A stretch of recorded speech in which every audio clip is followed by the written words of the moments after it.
Following up now on a story we brought you yesterday, evidence processed through the Washoe County Forensics Division has helped solve some of Northern Nevada's most high-profile criminal investigations. Many of them we've covered. Yeah. The division is also called the Crime Lab, and it doesn't just serve Washoe County. It handles evidence for more than 70 agencies across Northern Nevada and California. Faith Justice toured the lab and spoke with the district attorney. She joins us here in the studio with more. Faith, yesterday you said that the forensic technology has changed dramatically in the last few decades. Is it kind of like what we see in the movies? Yes and no, Kristen. The division director told us that it's not quite as cinematic as what you've maybe seen in a crime show or movie. There's no floating computer screens that they can move information around on, and answers don't come back in the blink of an eye. But their work has appeared on national news and television. And one prime example is a case that lots of community members might remember from over a decade ago. Blue ribbons on every tree and street sign, and candlelight memorials by night. Bring Bree justice. It was a message that ignited Northern Nevada in January of 2008 when Brianna Denison went missing, her body found in a field 1 month later. Investigators had her killer's DNA and matched it to 2 other assaults, but they couldn't catch the suspect on their own. The difficult part was, so we knew we had a serial rapist, we knew we had a murderer, we knew what his DNA profile was, but we didn't know who he was, what his identity was. And so for a 9-month period in our community, people were scared. The key to finding the killer was the DNA he left at each crime scene.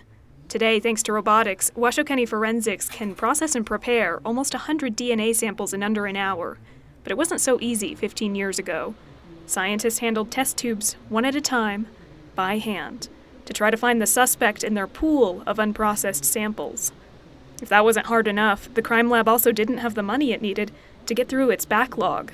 Local casinos actually donated over $100,000 to pay for time and materials so that scientists could process the DNA samples that had been collecting dust.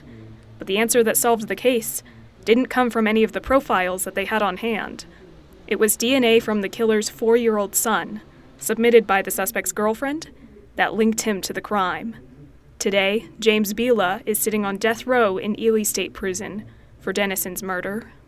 The great work of law enforcement and the crime lab, we were ultimately able to positively ID Mr. Bila as the person whose DNA we'd found at those scenes, and that really broke the case. The crime lab has changed dramatically in the 15 years that have passed since Bila was caught and sentenced.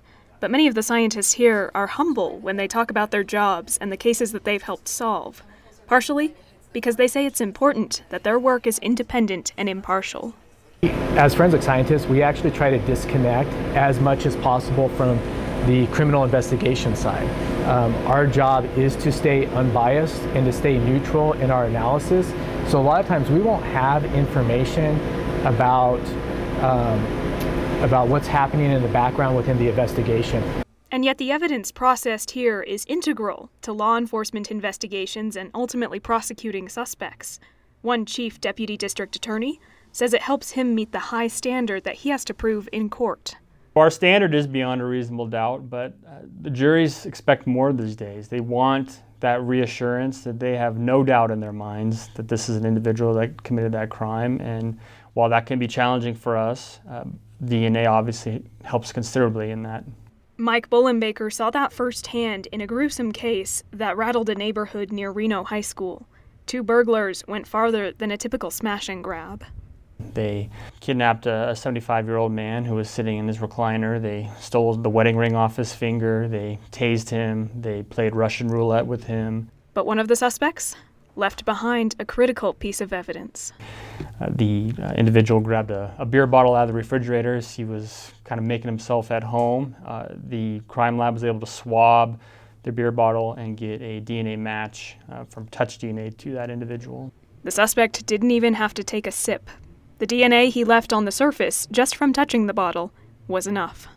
I feel that it really took that case from what I felt I could prove it beyond a reasonable doubt to really slamming the door. I could prove that case beyond all doubt, and there was no doubt that this was the individual that committed that crime. Well, today, Nevada law requires that anyone arrested on a felony charge provide a biological specimen, or a DNA sample essentially, to law enforcement. And that's thanks to Brianna's law, which state legislature passed in 2013. Now, if you missed part one of this story yesterday, we took a tour of the crime lab and got an inside look at how scientists process that DNA and analyze bullet casings even. We do have that video posted to our website at 2news.com.